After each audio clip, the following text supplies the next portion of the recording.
কিরে ভাই, কোথায় গেছিলে? এই তো ভাই মসজিদে গেছিলাম, কিন্তু মসজিদে যে কি বিরক্তিকর ব্যাপার।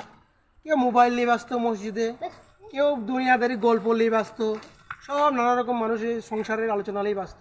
মসজিদে যে একটি আল্লাহর ইবাদত করব, নামাজ পড়বো, সেই জো নাই। বিরক্ত হয়ে গেলাম ভাই।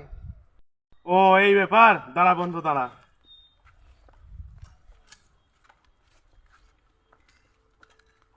ধর,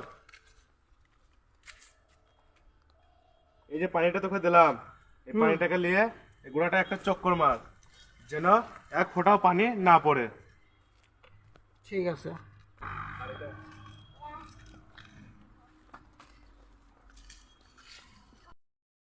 তুই যে এটাকে নিয়ে এক চক্কর মারলি, রাস্তা যেতে যেতে কজনের সঙ্গে দেখা হলো?